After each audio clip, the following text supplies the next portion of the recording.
Sorry about my COVID. Oh no! Oh my God! And we're live, everybody. We're live. I'm not gonna be here the whole time. I have COVID. Ryan Stegman has COVID, everybody. Not too bad, but I'm pretty worn out, and so I wasn't able to get a sketch done or anything. Kenny's gonna take over. I'm gonna go watch Ryan Stegman. I'm gonna go watch Chip and Dale with a mask on. Oh, I've heard that's good. From my family. So that's the plan. I'll show you guys something I finished today. Advantage. Oh my God! Ooh, Let me play you up. That looks sick. Wow, that's pretty good, Ryan. That's the issue 4 That's cover. awesome. But anyway, you guys are in good hands with Kenneth here. That's right. That's right. What's so funny?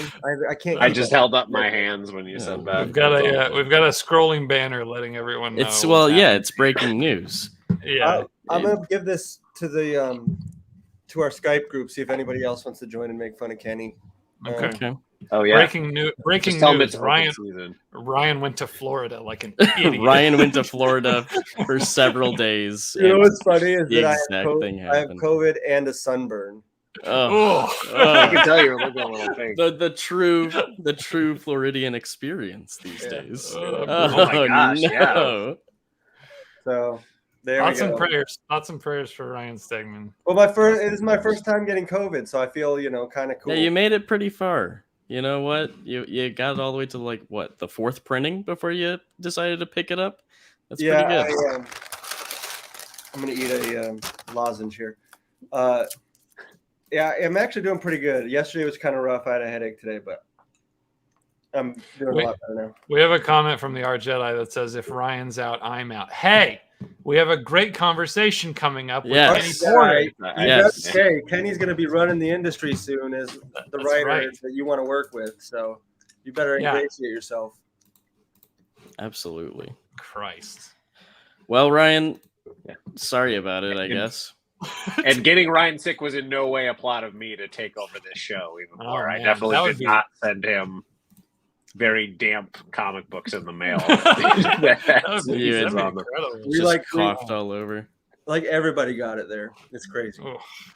Are we surprised? I don't know. No, I've been living so recklessly. I deserve this. So is there a feeling of if that's just the con situation going forward, or is it just because it's Florida? The new con crud is just people got it in Philadelphia too. I didn't get it, but oh boy, okay, people did. So I assume at some point everybody's gonna have had it, and then it'll get milder and milder, and herd immunity. I mean, I'll still be going to conventions. I'm gonna stop because of this. Because of COVID. I was getting it every single time. Yeah. Unless this kills you. I might not go. Yeah, unless you die right now, Ryan. Yeah. Danny's here. Listen, let's let the folks in real quick so they can say hi real quick and give you their condolences. Hey, man. Hey, guys. Danny, Ryan, Michael. Hey. If everybody wants to offer some condolences to Ryan Stegman. You can send flowers to my wife. Yeah. Wait, Ryan, didn't one of your sons had COVID? Yeah, he had COVID in December. So you think you got it from him? I think it was January. And no, I did not get it from him. The whole family didn't get it that time. I don't know how everybody's taking it. But. Also, update the Art Jedi says, sorry, my cat stepped on my keyboard. I didn't actually type that. That's right, Art Jedi. That's right. Danny's got That's a sassy cat he's got. Very nice. Oh, look at that. Ooh. Cool Stegman cover. Very good. If I do say so myself, not bad. I thought so too. I love Spider-Man 2099, so I was glad you were on this one. It's pretty good. Pretty good. Hot toddy, he's right about that. That's actually not a bad idea. Cam Senses is wondering, is that Kenny Superboy Porter? In the flesh. You're goddamn right it is. All right, one more flash of this, and then I'm leaving. One more flash of this. Right. There it is. Look at that. Look at him. He's still working hard. Ryan Michaels got my new Hulk cover, too. Yeah, no, that Titan exclusive is sick, dude. Thank you. Yeah, all right. All right. We'll see you later, Ryan. Get your rest. Enjoy Chip and Dale. Enjoy your movie. Later, man. Yeah. Later. Bye. Don't think of it as losing a Ryan Stegman, everybody. Think of it as gaining a Kenny Porter. Here he is. The man himself. That's what I try to tell everyone on the Skype group when I come on too, every single time, so that they don't leave. Yeah. Thanks for having me, Brandon gents. here. Of course. We're super happy. Don is here. I guess I can drop the banner now. But yeah, Just in case more people come in, make sure to just do an update. Yeah, we'll do it about at the top of every 10 minutes. We'll do a little update. Yeah. Let everybody know what happened. Yeah. What do you guys think? Are we, Kenny? What do you feel comfortable with? You want to be the center of attention, or do you want this gallery view? What's your? I don't mind the gallery view. Okay. Yeah, and then we can give other people the spotlight and stuff. We could do the Brady Bunch thing where we all we're like, oh hi. Yeah, look down at each other and stuff. Somebody sing the theme song. It's a Brady Bunch. I don't know. Theme song. That's exactly it. You nailed it. It's just those words. Kenny, it's great to have you here for another quarterly reporterly, I suppose is what this is. But that's what it turned into. It's a quarterly reporterly all about you. You've got so much going on, and we want to talk about it. Does that work? Yeah, that's great. Sorry, I thought Griffin fantastic. was going to say something, but he went mute. Griffin keeps muted. Yeah, that sounds great to me. What do we want to start with? I know Cam brought it up. Superboy did win the DC round robin tournament. So yes. We won that, which is awesome. Yep. And folks who tuned in last week will know we chatted about that just a little bit. Mm-hmm. We can talk more about it if anybody has questions along the way about any of Kenny's upcoming or current projects. Then by all means, drop them in the chat or let us know, and we'll get those in there. But I think today we have an emphasis on DC Mech. I'm sure you guys have been seeing it all over Twitter. It's finally coming. Very exciting stuff. And of course, if it's coming from the mind of Kenny Porter, you know it's going to be fantastic. So Kenny, where should we begin? Besides getting Tyler Jen a Star Wars story in the chat as well. Hello, Tyler. Let's go with that. Where to begin with DC Mech? Tell us all about it. How did this book get to the point where it's coming out? It's happening. Yeah. So, and another crazy milestone. I know the first issue is coming out in July. I just finished the last issue last night. So I wrote issue 6, wrapped it up. Only had a couple of tweaks. Otherwise, it was good to go. Had a ton of fun writing it. But so DC Mech is the new, DC's been doing more of these alternate universe and Elseworlds thing again, which I absolutely loved because I grew up reading Gotham by Gaslight, which was one of my favorite books, Superman Red Sun and everything. So I'm really glad that they're diving back into the multiverse stuff.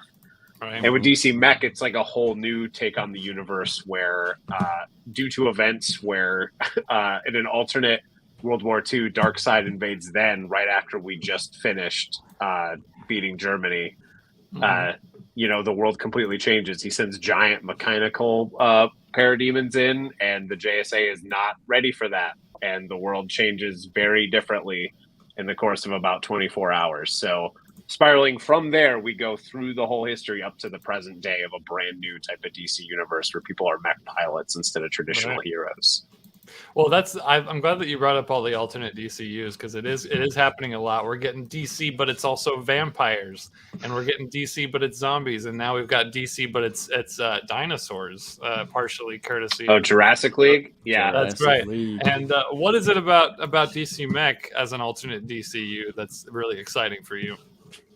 What's really exciting is all of the character relationships are super different because people meet each other at different times in their lives. So I don't know if this has ever been done before, but our Superman does not show up on Earth as a baby. Okay. So that's a big deal. Just the timeline wise, a lot of the relationships between the characters are different and who's friends to start out with or who met each other at different times. Some of their attitudes are different, especially Batman has a bit of a different attitude than usual. He's the same broody self, but he's got some different sort of motivations and stuff, especially where his origin's from. And we're going to see, unique take on the Flash. And then also a lot of cool, I love the DC universe, so I try to get as many characters in there as possible, maybe too much. So we're going to see all facets of how does the Earth Defense Program work? Who's in charge of building prototype mechs for the military? You know, who's good, who's bad. Like some stuff has changed. So and another big thing is like, I know I generally push Gundam up front just because I'm a huge Gundam fanboy, but there's mech influences from every single different facet. Because one thing I really didn't want to have happen was I didn't want all the mechs to look the same, like they were all built by the same person. So I took into account like this is way too. I did way too much work for this. Like they asked me to turn in a pitch, and they're like, "You got 2 months." Take your time, like whatever you want to do with the story. I had it done in a week, and I had 10 pages of like how the universe works. Yeah, hell yeah. Every group of mech, like mech design and history, comes from a different influence. So like Wonder Woman's is not going to look like anybody else's because it's a fusion of like Amazonian technology and stuff from like Hephaestus. The Green Lantern's mech is going to be way different because it's built by like, you know, Ferris Galactic and them trying to build prototypes for Earth defense. Batman's is made by himself. Flash is like a legacy type of mech thing. Like everyone has different influences, so there's stuff in there from Robotech, Evangelion, Gurren Lagann, Gunbuster, like a ton of different stuff. Like I go deep in the bench of mecha type stuff. So everyone has a different flavor, and rightfully so, because nobody like they didn't develop them together. So like all the different mechs will have different influences throughout the universe. How do you decide where your focus goes, where the story is at, when you kind of start from such a wide level of a bigger universe? Question. Yeah. So a lot of it is like there's a lot of, you know, you have the whole Justice League basically as like the main characters.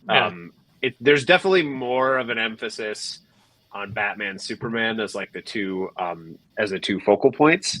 But balancing like a team book is really hard because you obviously have the main narrative that you have to do with the main characters, but you have to balance all the B narratives to make sure, you know, it feels like, you know, that the Flash isn't just there, like that, you know, like I want to make sure that Wally like had his own story and his own arc, you know, which is going to be, you know, all about being the Flash and what that means. So a lot of the difficulty comes in making sure everyone gets enough screen time, so to speak, and that it all feels balanced and that it doesn't feel overwrought or that, you know, somebody gets more screen time than someone else. So it's difficult. Like it's tough writing the team book, but it's also fun because, you know, once you're done with the scene, you're like, all right, who do I get to go check in on next? Like who's gonna pop up? Yeah, totally. Absolutely. Danny, did you have a question? I did want to ask something. Yeah. So I'm thinking. Well, first, I love the Superboy book. You can read it on. You can read chapter 1 on the DC Infinite if anybody has it. And then the other book that it was going up against, it was really, they were both really good. So I can see why they made it. Suicide Squad Dark. Yeah. Yeah. But I was gonna ask. So when it comes to, so you mentioned you wanted all the mechs to kind of look a little bit different for each character.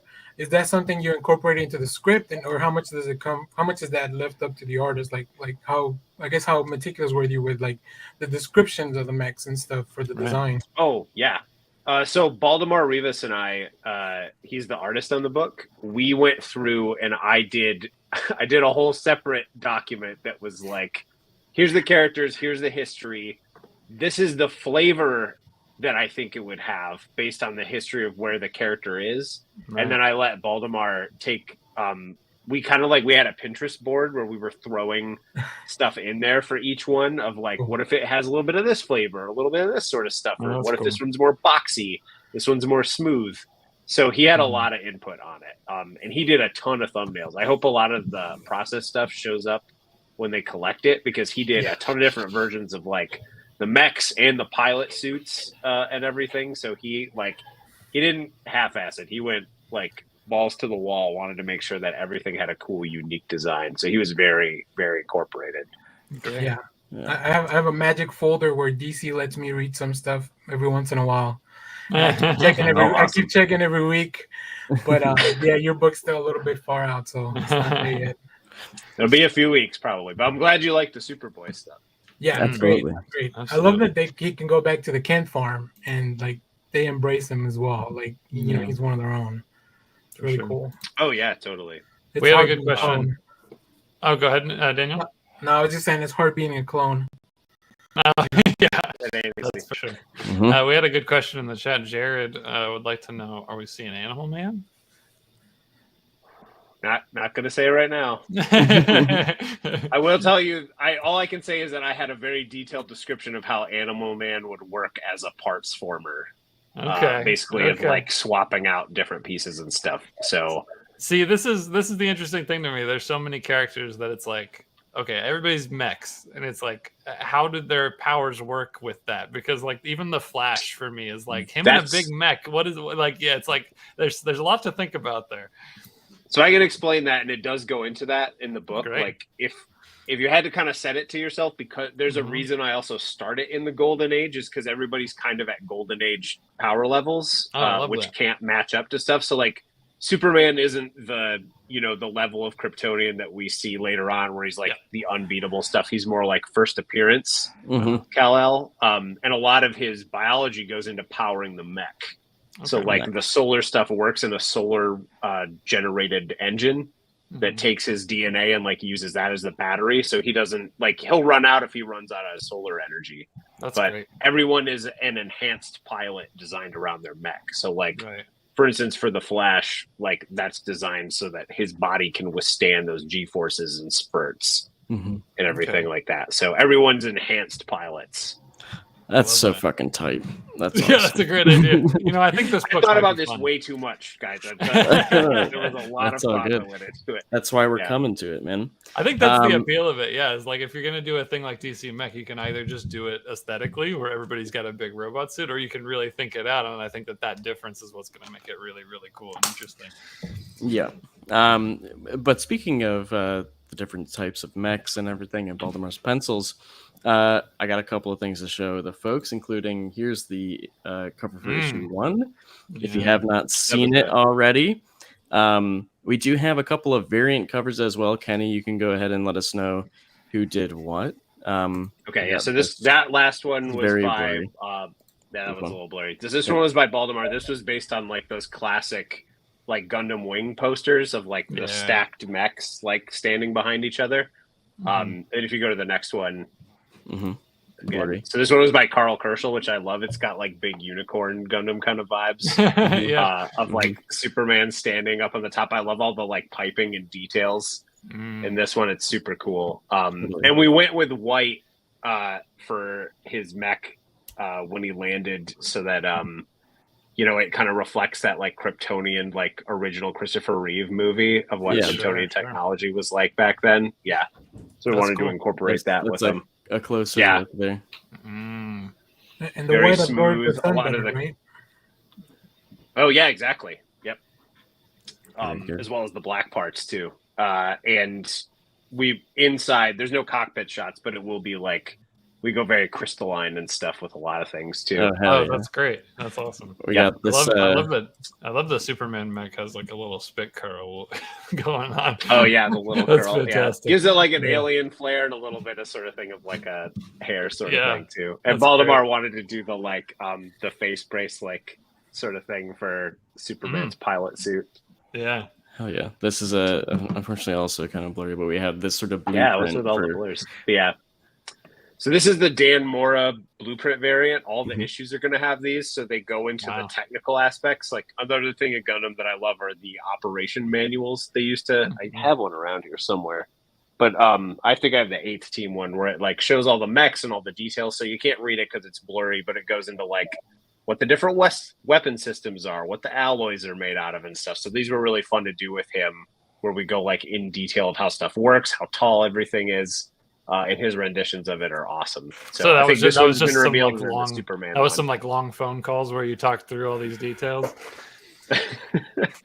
Yeah, where I was like, okay, so it weighs this much, and they're like, you don't need to know that. That's great. I love a closer look at it here.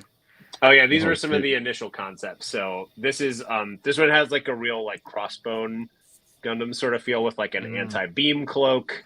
The lights on its body change color. We made the default one this kind of like clear yellowish green because it reminded us of those old like space Lego kits that were black, yellowish green. Yeah, so we'll change color and stuff depending on modes and things like that too, which is awesome. Big cape. I love it. Yeah, this is what Ryan Stegman would have been drawing today if he hadn't been stricken with. And we've got one more cover there for you. Yeah, so this is the Ricardo Lopez Ortiz cover. Wow. Yeah, this is of the Batman Superman mech duking it out, and it's got really big like Promare and Gurren Lagann type vibes, like Studio Trigger sort of thing. So love the colors on it. I love the little light things. That's something Studio Trigger does a lot. Which I'm a big fan of. Absolutely. You've mentioned a lot of different mech stuff. You mentioned Evangelion and Gundam and everything. What would you say is the biggest influence on this series? Any particular ones? It's hard to say because there's a lot of I can't do it really without going into plot lines. I'd say like seeing this is probably, if I had to give one entry point, it's probably going to be like when people first read it, it's going to be like when they first saw like Gundam Wing on Toonami, of like a team that's like got the same mission, separated, not yet brought together, and then the weird Evangelion type stuff comes later, right? With some of the other stuff, some Transformers type stuff comes in there. But yeah, there's a lot of different elements. I'd say that's a good starting point. And then the rest of the elements and influences bleed in as the story needs it. All right. We got some mentions in the chat oh, go ahead. That one variant cover where he's standing atop his mech gave me real Stargirl vibes, like Stargirl and Stripe. Are we going to JSA? Are we going to see them in there? Can't say. Yeah, makes sense. Maybe. It's a big fat maybe. We got some mentions in the chat that about the series coming out, Godzilla versus Power Rangers. Is that something you're keeping? I haven't read it yet. No. Yeah, apparently, according to Next Issue Podcast, it's great. Are you into? Yeah, that's me. It's great. Right. Are you into Power Rangers? Are you into that side of everything, like with? I loved Power Rangers as a kid mostly because of the mech stuff. Like I loved the Zords so much. Like that was my favorite thing. Like I was really like before I discovered like mecha anime, I was already a mecha anime fan because like I love my favorite parts of like Star Wars were all the ships and the walkers and stuff. So like everybody else was all obsessed with Jedi stuff. I bought all the like action fleet like deluxe vehicles of like Wedge's X-Wing and like Slave One and the Y-Wing and everything. And with Power Rangers, like I just wanted the Zords. So like anytime there was like new Zords, I was like money down. Like you got me. Hell yeah. Son of a bitch, I'm in. Did anybody ever have those Star Wars Transformers? Those were insane. Yeah. I did not have those. There was a Darth Maul one. That was pretty good. That's actually the one I have. I made sure I got Darth Maul's. Nice. Yeah. Those are pretty cool. Danny, you said Godzilla vs. Power Rangers is great. Oh yeah. Yeah. It's really cool. Colin Bunn's writing it, so you know you're in for a cool ride. All right.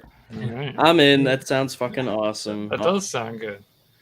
Kenny, I want to got muted again, Griffin. I know what's happening. You idiot.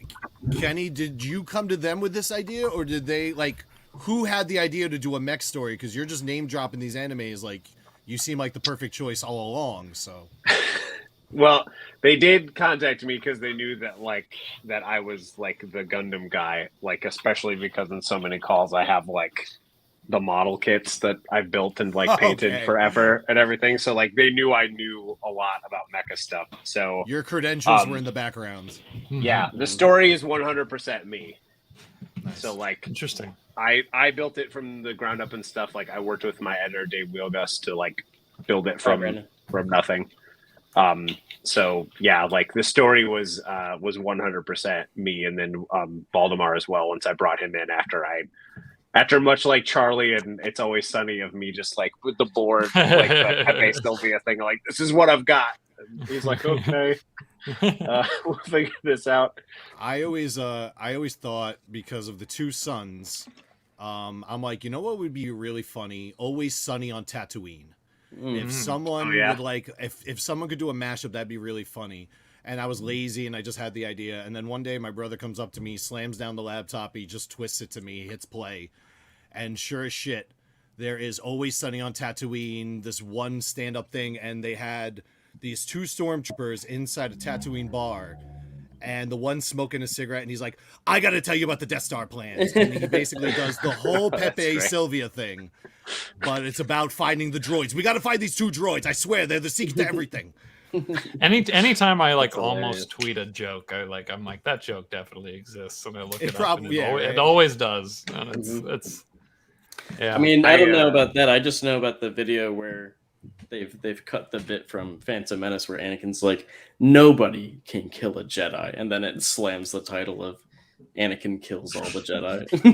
It's always sunny. Yeah, I always think of the same one, which is a play in an actual episode where it's Obi-Wan in Revenge of the Sith saying, going like, I won't hurt Anakin, and it says Obi-Wan sets Anakin on fire. Like when they set Sweet D on fire. Pretty good. Someone's getting a call. Well, guys, we obviously are very excited for DC Mech, as well as all of Kenny's other projects that he's got coming out. Kenny, did you have something that you want to expand on before I open it up more? Oh yeah, no problem. Pre-orders are open now up through June 26th, and then the first issue comes out July 26th. So there's 6 issues. Like I said, I just finished the script for 6 last night, which was awesome. So you know it's going to come out because I wrote it. It is happening. Yes. Yeah. Is the ending going to be good and satisfying? I think so. I was telling somebody about this. I have a personal rule when I go through.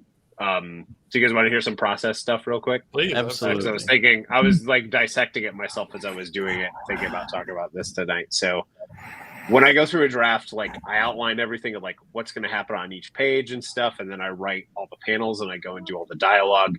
But I also do a separate test afterwards called EPMS. Every page must slap. If I read it and it doesn't keep me interested and I'm getting bored, that means that the reader's going to be bored, and it does not pass the slap test. That means I have to go back until it checks off the EPMS. So I did that the whole way through. So my definition of something being awesome may be different than yours, Ethan's. But it passed my test, and my editor seemed to like it. So all right. Well, Ethan, I guess we got to go back through all of our scripts with Kenny's EPMS test. I feel like there were some pages in there that didn't slap. That's why that's why we have to go back through and be sure. Yeah, I guess so. That's a great way to look at it, honestly. I think so. What was that quote from Parks and Rec? Is it a banger? Oh, right. Yeah. Does this page slap? Yeah. Same vibes. Yeah. Absolutely. Truman's here. Truman, hello. Good to see you, sir. Good afternoon. Is this your first time with us, or is this your first time joining us? It is. I always get the notice and join late. Unfortunately, you've joined on the only one where Ryan Stegman has been hit with COVID and he's had to cancel. Yes. So Ryan's not here, but we have Kenny Porter here talking all of his upcoming DC work. Yeah, nice. Absolutely. So we're having a good time, but good to have you, man. I always love seeing new faces in here. Thanks. Yes. Love your X-Men shirt, by the way. I have the same one. Dope X-Men shirt. Very good. Kenny, did you say that you do the scripting and then you go back through and do the dialogue? Dialogue's a whole nother pass. Okay, because that was what I found. That's what I ended up doing when Ethan and I were writing just last month, and I don't know. That just really clicked with me. I was wondering if you could find a. I don't know why it really satisfies my brain to do it that way. Do you have maybe the words for that? Yeah, so I don't leave it completely blank. I put a dash in the sort of thing somebody's going to say, or the emotion behind it. But I find that if I worry too much at that stage of how someone's going to say it, I might get tripped up and then not get my pages for the day. And I always try to get 4 to 5 script pages a day. So I leave it there, knowing if I know exactly what they're going to say, I'll put that down there. But usually I'll leave a placeholder so that I don't get hung up on it and I worry more. Because the first thing anybody's going to see when they open the book are the panels. I want to make sure that the artist is getting showcased first of all before all of my words go in. So I want to make sure that visually it works and that you could read it without any dialogue. Absolutely. Good I shit. can't do it like that. It's yeah. difficult. Ethan was like appalled when I told him. I was didn't like, used to. This is how I can't make my brain work that way. I'm like I have a lot of weird writing habits that are like I don't know are the most efficient. Yeah, like I can't just breeze through. I'm like so obsessive at every step, but I don't know. Maybe Kenny, I need to try. Kenny, did you see Morbius? I have not seen Morbius yet, so it has not been Morbin time for me. My review of that movie is that whoever wrote it never went back and changed the placeholders. Like, oh, really? Everything they say is the most cliche way of saying that expression. So he, there's a moment where I'm just going to say something. He goes, "It's my mess. I have to solve this." And I'm like, okay, so that's what he wants to express. What does he say in the film? This is my mess. I have to solve it. And I'm like, Jesus Christ. Like, it was just the most cliche line at every junction. So, hey, buddy, do you need a doctor? Yeah. I am a doctor. The best doctor ever, actually, as we come to find out in the very next scene. He's saved more lives than all of the superheroes and Stephen penicillin. Saving more lives than penicillin. I forgot. Penicillin. That's right. Oh, really? Okay. Interesting. It was just really funny you brought up that approach because I felt like I don't know how to describe it, but I feel like that's how I want to describe the problem with Morbius is someone took a first draft and never went back for the second or third. So come on, Mike. Ryan. It's like that. Do you remember that show Hercules, the one that had Kevin Sorbo in it? There's like a famous scene where the like legendary journeys, of course. Yeah, where he like somebody had emphasized the way he was supposed to say something, and instead he yelled the descriptive. Yeah, like he yelled that. Oh, like right, that. right. Yeah. I love those series because that was how I first got introduced to Bruce Campbell. Lucy Lawless? Well, obviously Lucy Lawless, but Bruce Campbell as the thief. Yeah. And then, going backwards, then I saw Evil Dead and everything. So I was a huge fan of those rainy TV shows. Robert Tafford Pipeline. Which one's that? He produced all that stuff. He produced. Oh, okay, gotcha. Yeah, I watched Legendary Journeys, Xena, and then later he did like a remake called The Legend of the Seeker based on those books. And it was like, if you watch it, it's just Hercules with a new cast. So, all right. Did you do Young Hercules with Ryan Gosling too? Yeah, probably. I always forget that's him, and it blows my mind when I remember. Kenny, I got another question since you're a writer. I think you maybe give me some insight on this.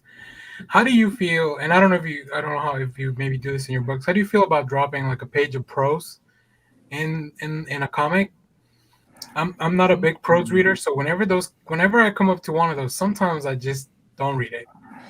And then I go to. That's a funny question because I've talked to Riley Rossmo about this a lot because like we both read a ton of comics and we read a ton of prose stuff. But for some reason, when you're going in to read one and then the other one shows up, it's the best way I can describe it is like when you're like at a table with people and you're all eating and stuff, and then you reach to grab your drink and you take a sip and it was somebody else's and not what you were drinking. So you're expecting like Coke, but you get milk. It's a lot like that, and it totally like messes with your head. It's similar to that. I think some people do it better than others. There was a recent issue of Department of Truth that I think was like in their like Bigfoot arc, where they did it really good because it was part of the story where it was flipping between what was happening now and then what was the journal entries of the guy who was initially hunting Bigfoot. So I think that did it pretty well. I think sometimes when it's dropped in and it's just jarring and like it's comics for the rest of it, like it can be a bit distracting. So I completely understand that like sometimes, like I said, it's like picking it up and getting the wrong beverage, like sort of thing, just like hits you weird. As a kid, I remember cracking open that Grant Morrison Batman issue. That's all. Oh, the one that's all text. Yeah, and as a kid, being like, what the fuck? But I mean, that issue is incredible. Obviously. Y'all remember Marvel when they went all prose? Oh yeah. Yep. Yeah. I do. I don't. Marvel. I think you're better off, Griffin. We should do a whole show about Marvel. Oh please. Marvel Rewind. I wanted to point out here, Guild Nomad in the chat is still talking about Morbius. And listen, I don't mean to harp on it, but they were mentioning how useless the police detectives were in the movie. One of our favorite things about the movie when Griffin and I were watching it was how the police detectives just knew exactly what was happening. Like they get to Michael. Like they've been watching the movie. Like they've been watching the movie. They get to Michael and they're like, "Did you turn into a fucking vampire in that movie? Did you?" And he's like, I don't know. Good cops. They're like, "You're a fucking Dracula, aren't you? I know you are." We've been watching the movie half-heartedly. You know, I've been checking Twitter, but I saw it. I'm Tyrese Gibson. I'm the greatest detective in the world. I've detected more things than penicillin. Yeah. And no one, certainly no one would ever fool me. Not even with, like, say, a fake post from Martin Scorsese saying he loved this movie. It would never fool me. Sentimental. I gotta find a balance in these vampire shows. I don't know if you guys ever saw The Strain by Guillermo del Toro, but I read the book. Wow, is it good? Because I like the show. Season 1 was good. The book was great. I read it. Funny enough, on an airplane, and it opens with that massacre on an airplane. That's a creepy setting. Yeah, I was like, great. It's nighttime. I'm reading this. Like, this is a great time for me reading this book. But gotta go to a hotel and read The Shining. Yeah, exactly. Well, in the show, like, I mean, it took like armies of vampires for the people to finally be like, I think it's vampires. like it took way too long. So there's no balance. No, no, I like it as the extremes, honestly. They just did a best of the worst on the Red Letter Media channel where they did a film that was like from the 80s or something where they kept playing this clip where a woman is like, Are you trying to say that he's turned into some sort of a Dracula? That's my favorite thing. That really is the whole Morbius movie. We know you're a Dracula, you son of a bitch. Just say it. Just tell us. Let's get this over with. We got it's like that interesting thing with most zombie fiction is that zombie movies and zombie fiction doesn't exist in most zombie movies because none of them know what it is. Like they struggle to describe. They're like, they're dead, but they're still moving. Right. Oh my God, because I guess it deflates things a little bit if they're like, "Fuck, it's zombies." I was yeah. Right. Yeah. That's true. Yeah. That's true. I did want to open it up here as we get into the sort of last chunk of the show here. I wanted to open it up, do our usual round around the horn, and see what everybody's been up to. Of course, let's start with Abigail. How's it going? How are you this week? Everybody list what you've been up to and out of 10 how hype you are for DC Mech. Yes. But the answer has to be 10 or higher. Yeah. I've been doing pretty good this past long weekend. I went to the amusement park, which was a mistake because it was a holiday and way too many people. So I willingly paid $100 extra just to use the fast lanes on some of the rides. Recently. It's okay. The fast pass is the only way to do it anyway, man. Just get it done. And recently on Netflix, I've been watching, that docu-series from Japan, Old Enough, where they send toddlers on errands. I've been meaning to watch that. I haven't seen it yet, but I keep seeing it advertised to me. It looks good. The SNL code is pretty banger. I haven't seen it. Is it good, Abigail? You've been enjoying it? Yeah, it's pretty good. Like, I'm kind of baffled how they send, because they're as young as 2 years old and they're already being sent on these errands. All right, it's done. I'm watching episode 1 as soon as we hop off of this. It sounds incredible. Yeah. But no, they got the job done. Hey, well, great. Good for them. They are old enough, I guess. They are old enough. That's awesome. What was the theme park good? Which one is this that you went to? I'm not sure if you heard it. It's called Canada's Wonderland. Oh, hell yeah, Canada's Wonderland. Anybody else watch Defunct Land? Also known as Chip Zdarsky's house. He's got a bunch of fucking roller coasters in his backyard. And he just watches, like, sort of upsettingly, just like from the distance. Now I need to get tested. Yeah. That's right. Hey, two people that live in my house have it. So It's a great week. Wonderful. Good time, everybody. Anything that you've been reading recently, Abigail? Because it's kind of been of a drought this month because of all of these delays. I was supposed to pick up Legal Protector #2 and ASM #2 today, but it was raining, so I'll just get that next week. I liked that ASM #2. That was good. Yeah. I heard that the cover was lies. The cover is lies, but the book is really good. All right. Because the only thing that I read this month were the free comic book day issues, and so I'm convinced that I'm just gonna say this out loud. Spoiler alert! That Moira is planning to switch places with MJ, and that's why she didn't appear in ASM #2, from what I've heard. Okay. Yeah. I have no idea what's going on. I still have yet to read the new Amazing Spider-Man #1. I mean, it's sort of not a spoiler, but it's just that the cover of ASM 2 is Peter and MJ breaking up essentially, but then she's not in the book. Yeah, great. Then I'm thinking, are Peter and MJ's separation is that really just because of Moira? Interesting. That John Romita Jr., he's going ham once again. He's going places, is what I thought you were going to say. He's going to get there one day. Now, that's honestly, it's some of my favorite work of his he's doing right now. It looks incredible. He's pretty good. We should get him our book. Oh, hell yeah. Absolutely. Yeah. See if he's available. Danny. So today I watched Top Gun for the first time ever. Awesome. The first one? Yeah, the first one in preparation for the new one. I'll probably catch that sometime this weekend. Super pumped about Kenobi and Andor trailer that dropped. If you guys saw that, I haven't seen it yet. Is he just as exciting as he was in Rogue One? So Rogue One's my favorite movie of all the Star Wars. So I'll put that out there. And Cassian is like one of my favorite characters because he comes where I come from. So we're like, hey, look at that. Yeah. I'm in a Star Wars now, kind of. Yeah, so that's cool. And just like him hanging out with K2SO, like I could have watched the whole lot of that. So I'm excited for the show. The show looks really cool, really interesting as far as like, because we know how his story ends, right? So it's always really interesting to see like how are you going to backfill that world with like we know where everything ends. So I'm excited for that. But I did read some comics, and I always want to recommend stuff because I want people to read comics. Real fast. Diego Luna is great. Does anybody else think that he looks like Donnie? I think he looks so much like Donnie. Am I wrong there? Version of Donnie. I feel like he does.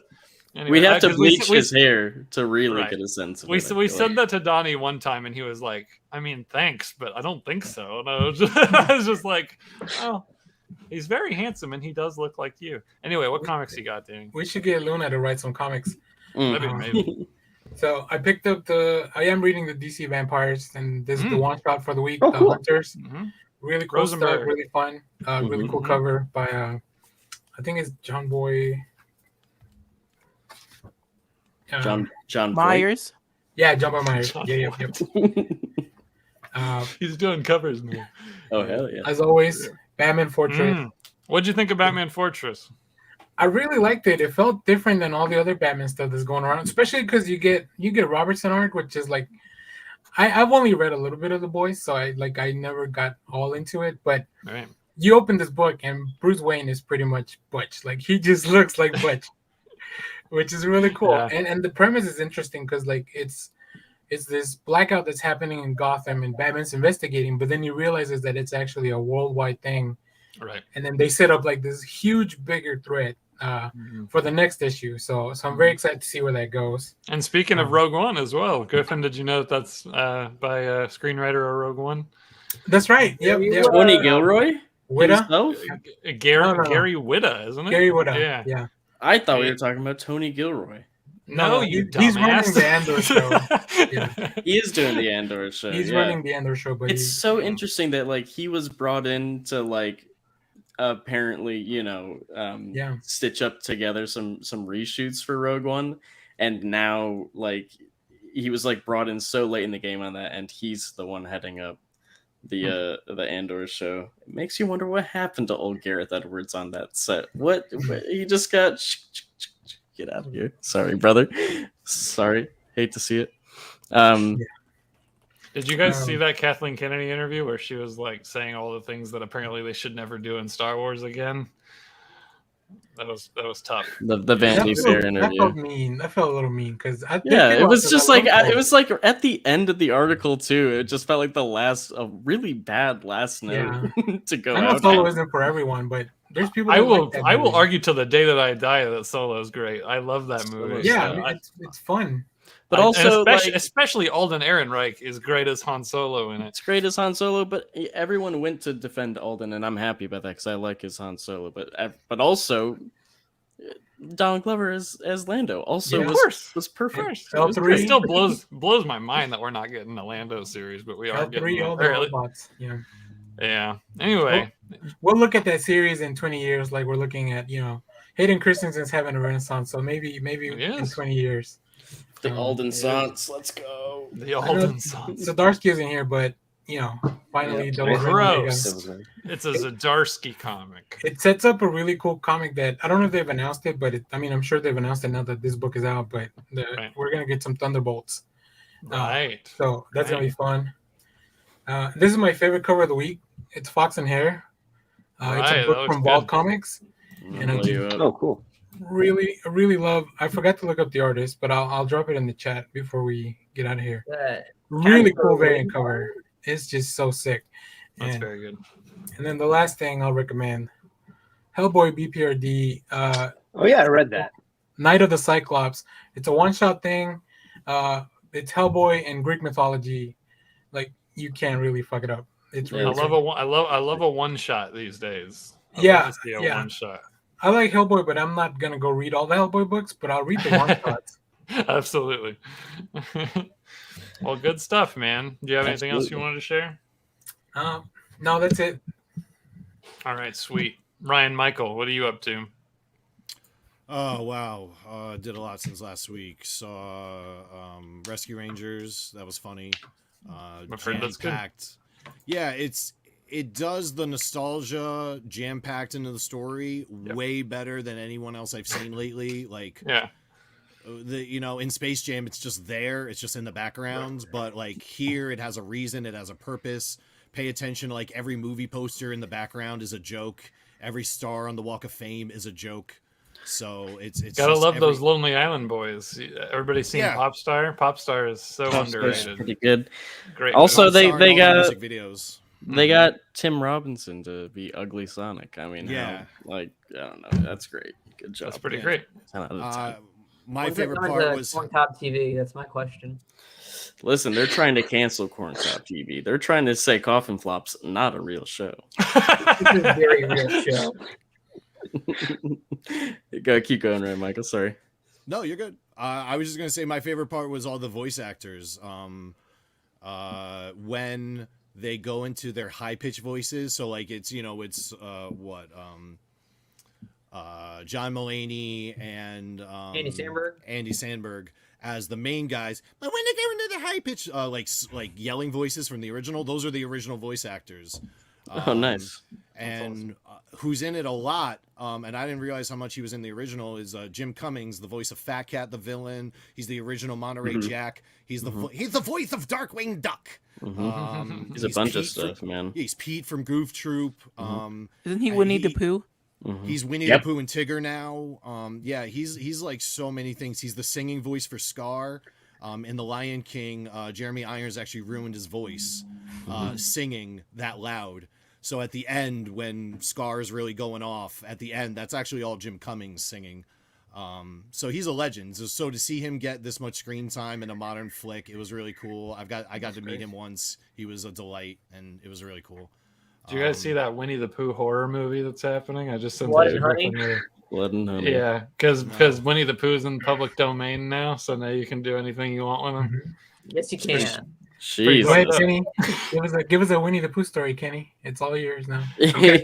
Winnie the Pooh mech. Oh yeah, that'd be sick. He's just in a giant honey pot with arms and legs. That'd be good. That'd be good. All right. And Tigger's has like this like mechanism that like spring bounces him. He's basically like Springman from Mega Man. Yeah. Yep. Absolutely. There was that Nintendo boxing game with the spring fighters. Oh yeah, Arms. Oh yeah, arms. Yeah, there you go. Good. So put Tigger in a spring arm suit. Done. And obviously very excited for tomorrow. Oh yeah. So, what's happening tomorrow? Shut the fuck up. Oh, hello there. Don't indulge anybody with that one. Is that where's that saber from? Is that somewhere online, or is that from the park? That is the Black Series first run, because they're doing like a second run now. Yeah. So this is the episode 4 branded one with old Obi-Wan. Nice. So very cool. that was pretty rare that was pretty hard to find. How many lightsabers do you have? I own 6, and my brother has the original Darth Maul. Right. That was made by the original company, Master Replicas. Right. So if you own a Master Replica, that's like owning a Dodge Viper. Like that is like the rarer of the versions, or I meant a Shelby Mustang. Is what I meant. So it's like, yes, it's cool to have that lightsaber, but if you got the Shelby or if you got a Master Replica, that's even better. I want one. I used to have the bad. Vader one, and I sold it. Oh no. Yeah, they use better parts, better equipment. When Hasbro bought it, they basically cut a lot of corners in the new ones, so they're good, but not quite as good as the Masters. It was a really funny story. Our very first New York Comic Con ever, 2008. My brother and I were walking through the crowd. We see this really nice guy talking Star Wars. I could kind of overhear him. He knows his shit. So we're just looking through all the stuff. He sees us eyeing the Master Replica sabers. He comes over. We just start talking. He's like, "What's your favorite moment in Star Wars?" I'm like, "Dude, the throne room scene when Vader and Luke are going at it with the choir music in the background, and the Emperor's just he's just loving it. Like that is the best moment in Star Wars." And he was like, "I totally agree," and we just bonded. He was like, "I tell you what, I'm going to give you guys an awesome deal on the lightsabers," and he was basically offering us like buy one get one half off. Nice. And so we were like, dude, we're definitely going to come back. We go to the other end. There's another guy selling lightsabers, but he's like selling weapons. So it's just like a sword, a dagger, a belt buckle that's actually a knife. And he's just like has all this stuff. So he knows like he's not just settled into lightsabers like the other guy was. So my brother goes, "How much for that Darth Maul?" He just looks real quick. He goes, "Oh, the Darth Maul, that's a lightsaber. That's $150. He didn't realize it was the... Yeah, he didn't realize it was the double Darth Maul lightsaber. So my brother bought the Darth Maul for half price way back when. Amazing. I went and told the other guy the story. I felt bad. I was like, "Dude, I feel bad. You were so nice, and we bought the lightsaber over there." He goes, "Nah, you know what? You guys are cool. I would have done the same thing. That's such a good deal. I'll tell you what. If you buy a lightsaber from me, I'll give you 75% off." Oh, wow. So I still bought a lightsaber from him. That's my that's the Luke one I showed you guys like a few weeks ago. I go home. I got the flyer of the magazine. He's like, "Here, take this flyer from my shop. If you do business in the future, if you ever want more Star Wars stuff, just look me up." So I'm looking through the thing. I'm like, "Brian's Toys. Oh, that's really cool." So they were like the biggest name in Star Wars toys for a really, really long time. So I'm flipping through the book, and it's like about us, me and my family. We love Star Wars. And I look down at the picture, and the guy I was dealing with was Brian of Brian's Toys. Wow. Oh, wow. No Very shit. cool. Yeah. So the number one guy in the world sold me my very first lightsaber. Very nice. That's awesome. Very cool. Well, hell yeah, man. I mean, I'm also very excited. It's gonna be hard to not stay up and do it at 3 a.m. tonight, but I don't think I can. Yeah. But I am very excited. Also, Stranger Things fan. So season 4 is tomorrow as well. So it'll be a good weekend. Looking forward to it. There's also a show. I'm sorry. Go ahead. No, please. I was just gonna say, I don't know if anyone watches Letterkenny on Hulu, but they have the spin-off Shoresy coming out tomorrow about a comedy about hockey players. It's really funny if you guys like Trailer Park Boys or Always Sunny, those awkward comedies. Yeah, sort of grimy. Yeah, Letterkenny and hopefully Shoresy is really funny. Sweet. I'll have to check it out. I've seen one episode of Letterkenny. I'm thinking we need a spin-off Letterkenny Porter. Oh, that's not bad. Kenny, you want to go? Most of my life was Trailer Park Boys growing up. So I'm already all right. We're there. Like anything in that show that you think is like crazy or out of left field, like I saw that shit growing up in a trailer park. Like the things of like people stealing grills and then that being their business of like selling them back. Like there was always stuff like that going on like all the time. Gotta go sell the carts, Ricky. Fish them out of the pond. I'm also seeing Maverick, I think, this weekend. So nice. They're gonna get me. I always keep watching that trailer and just rolling my eyes, but apparently it's awesome. I know that I had the same experience. I was like, "This is the worst trailer," and then it's like, "This movie's receiving 15-minute standing ovations." Oh my god! Insane. Tyler Jennes, hey buddy. Hello. Honorary Shuffle Boy himself. I saw Maverick on Monday. So good. Did you do a 10-minute standing ovation? Just 9 minutes. I don't know. It wasn't. Okay. Had places to be. Yeah, it was fun. I'm a huge Hot Shots fan. Any Hot Shots fans in the crowd here? Absolutely. I still laugh thinking about the one where he falls down the stairs and then he turns to the guy and says, "Did you see that crab that tripped me?" And he goes, "I didn't see any crabs, sir." He goes, "Of course you didn't. They work in pairs." Like that. And then he just keeps walking. Like the quick lines of that are like when he lifts the coffee mug and he takes a big step and he goes, "Pudding," like that, and it shoots out of his mouth. Like his mug had been filled with chocolate pudding the whole time. So good. Love that movie. That's Beau Bridges, right? Yeah, Beau Bridges was in, he's amazing in both those. And so Top Gun, I don't know. Growing up, I always liked Top Gun well enough. I recognize that it's probably the cheesiest movie ever made. I saw it years ago in film school, which is a very odd experience because everyone there is like all into like Ari Aster and like, who can name like, the worst Tarkovsky movie or some crap.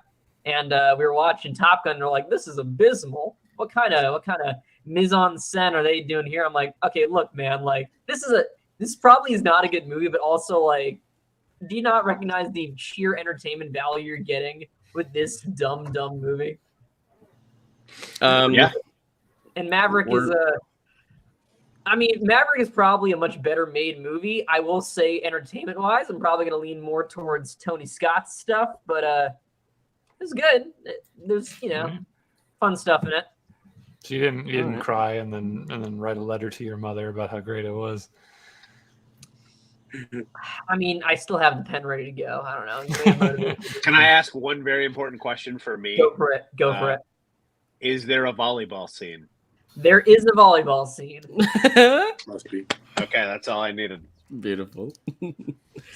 Now I'm very excited. Yeah, you should be. There's a lot of fun stuff for the fans. The first one, obviously, and then there's enough new stuff. Like there's actually like this isn't giving anything away. There's actually a pretty tender like subplot with Tom Cruise and Jennifer Connelly. Interesting. Good for Tom Cruise and Jennifer Connelly. Good for them both. He's a bad man, and he made a good movie. Glad never bet against Tom Cruise. He's like the Jim Cameron of actors. They're getting their big break. I love it. We love to see it.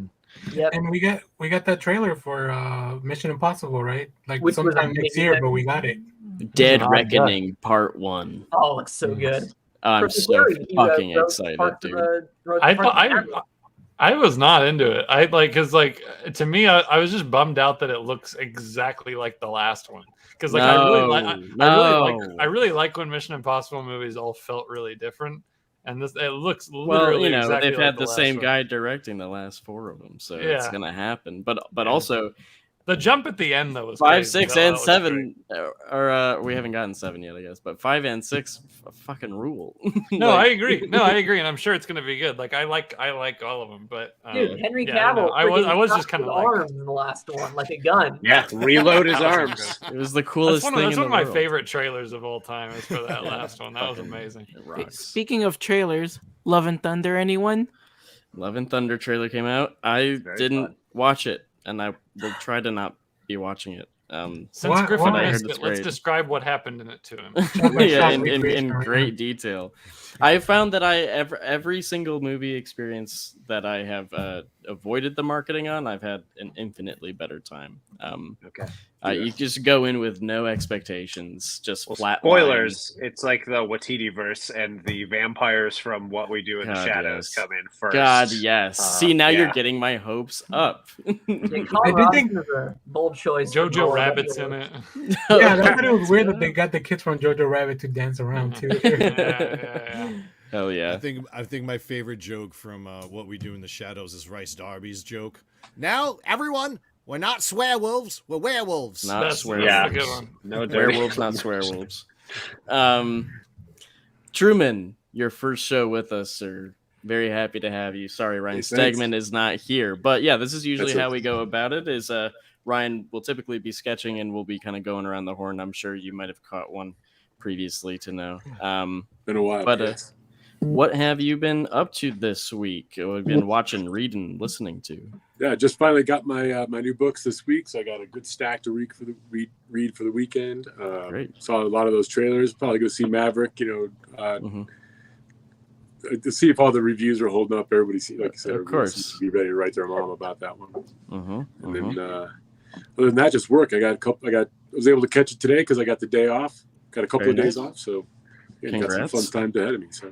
Awesome. What do you do for work, if you don't mind me asking? No, I don't mind at all. Just careful what you ask for.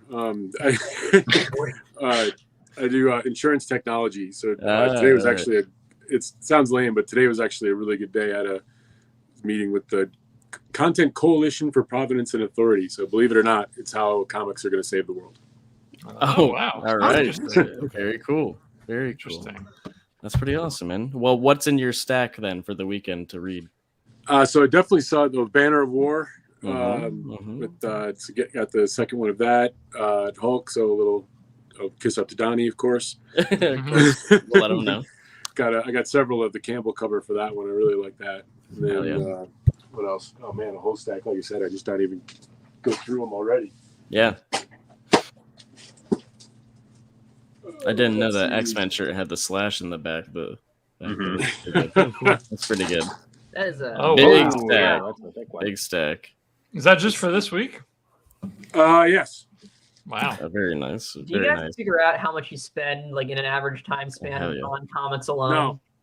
Some questions you don't want to know the answers to. Listen, I write it off on my taxes these days. So same. Yes, Absolutely. I have to know exactly how much I spend on comics. I'm digging something. I need to finally do that. Very cool. Oh, nice. That was great. That's a cool cover. We got one of these. I got the original, the JPL covered. They just re-released the. Oh, cool. Did that one from 2020. That new House of Slaughter arc with the new team is really good. Yeah, that is cool. And what else?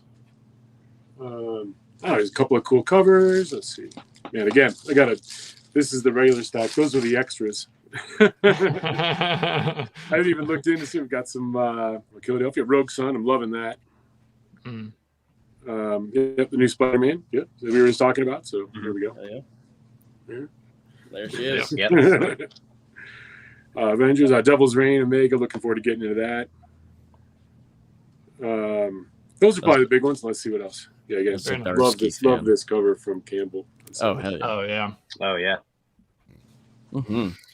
Yeah, Donnie's a madman. I do love that the anniversary, of course, lined up so perfectly for him to do this this kick-ass event. I know he's got a bunch of cool stuff up his sleeves with that.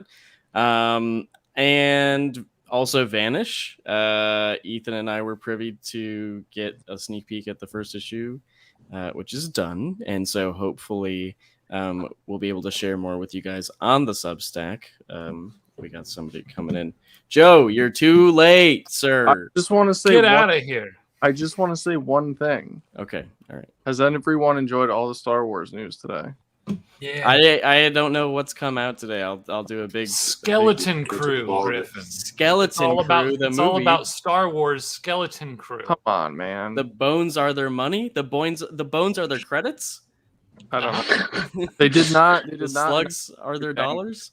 Oh, so. Yeah.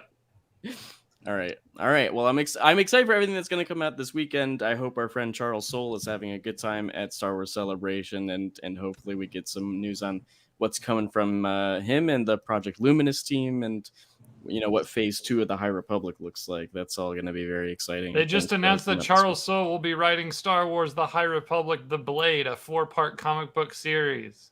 Good job, Chuck. Good job, Chuck. You're doing it, buddy. You're doing it. Joe, are you excited for Obi-Wan tomorrow? Yeah, I really wish I didn't have to wait till 3 a.m., which I'm not going to be doing. But I wish I was on the West Coast. I know it's tough for the East Coasters here, man. Ethan doesn't know how good he's got it. Yeah, he really doesn't. Yeah, he's always calling me at midnight when new episodes drop and say, "I'm watching it at an okay time. What about you?" And it's a video call, and I flip it and I just show it to him the whole thing. And I'm like, it is still 3 a.m. for me. I can just watch it on my TV. It's just late. Yeah. But that is gonna wrap us up. Joe, come sooner next time. Yeah. Oh wait, guys, I'll try. Vanish. We've got someone involved with Vanish right here, right? Well, Mr. Kenny Porter is working on a little spin-off of Vanish, of course, Vanish Golden War. Kenny, do you have any updates for us on that you're allowed to say? I turned in the script for chapter 3. Oh my god! Yeah, very exciting stuff. Well, Ryan Lee keeps getting on. Is he teeing up a different thing because he can't show stuff, so he keeps just showing old stuff right now? I think on Twitter, right? I don't think he's shown any new Golden War stuff. Yeah. Okay. All right. That's what I thought. Yeah. I've been off of Twitter a little bit, so I'm not sure where we're at. You're off of Twitter. You're not getting Star Wars news. I know. And Cam Hamilton's letting us know that the worms are their dollars. They pull your hair up, but not out. That's skeleton stuff. We all know. Yes. Thank you so much for joining us, everybody. Kenny, thank you as always for stepping in when Mr. Stegman's, dying, I guess. Great to have you as always, Kenny. And DC Mech, everybody, be sure it's on your pull list. It's out in July, so please stay tuned. And I'm sure we'll hear from Kenny before it hits shelves, and especially after. So we look forward to that, of course. Everybody have a great rest of your night, a great week. We'll see you for the next one. Stay safe. Love you all. And quit your jobs and chase your dreams, please. Oh, okay.